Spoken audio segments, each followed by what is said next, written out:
Hey guys, welcome back. In this video we're going to change the old rusty disc brakes to brand new ones. So we're also going to change the bearings as well. So if this is something you're interested in, keep following, give a thumbs up, subscribe over there. Right, now let's get into the video. Obviously the first job was to jack up the car. We took the wheel off, so it's obviously missing. Now we're taking off the center cap just here.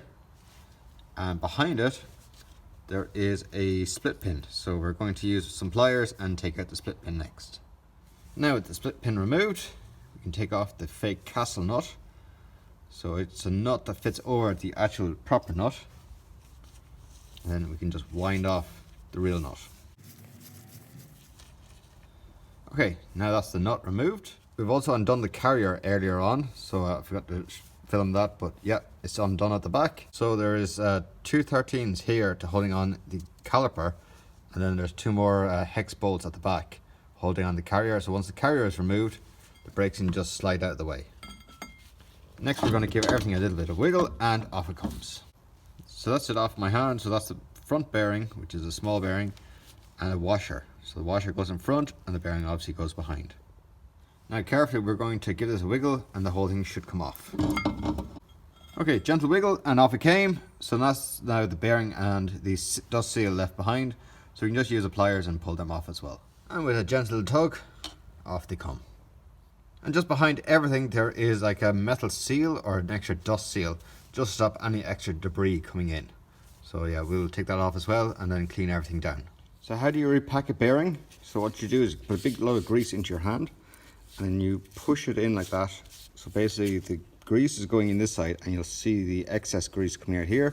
And when it starts coming out here, you keep rotating it all the way around till the bearing is packed. You don't just put grease on the outside because there's nothing on the inside.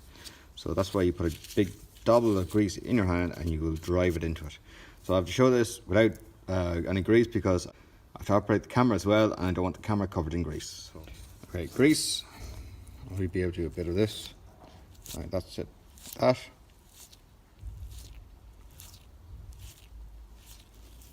Just clean it away again. You start to see the grease just coming out there. So now that that's coming out, we just go around again.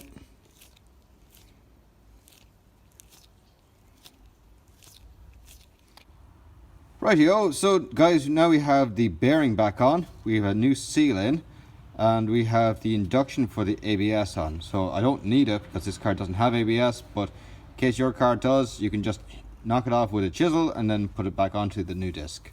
So now, on we go. So we're about to slide it now onto the shaft. So try and line everything up. Okay, and so great. Now we're going to get the inner bearing back on.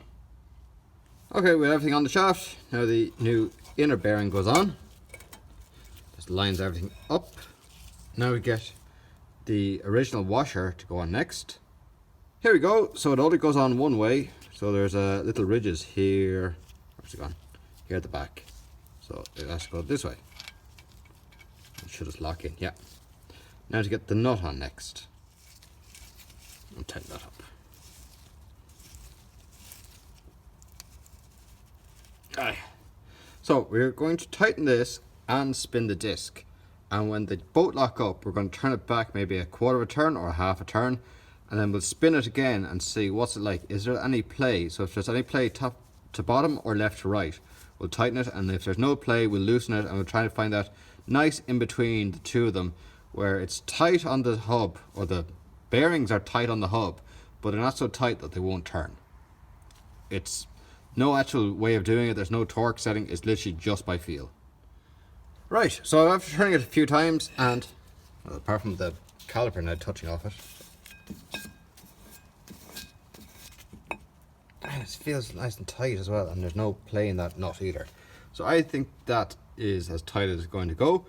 So to properly test it, we're going to put the wheel back on, put on the 4 nuts holding on the wheel so it's nice and tight, spin the wheel because it'll be a bigger radius and there'll be some load on it because there'll be a bit of weight to it, and then we can check it again.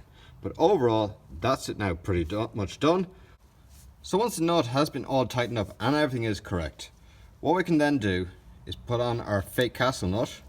It'll go on in numerous different directions and the eyes here will line up different times when you turn it around. So I'll find the one that's correct, which is probably this one here, because I think the pin or the hole is top to bottom. Then we get a brand new split pin. You can push it down through the center or push it up from the bottom and then pull the ears, which is the excess, left and right. And finally now we can put the brakes back on. So that's it now with a brand new disc on the back of the Corrado. So this is the exact same for the Mark II and the Mark III. You're putting on disc brakes on the back. So if you like this type of content, give it a thumbs up, subscribe over there. And as always guys, thanks for watching. See you later.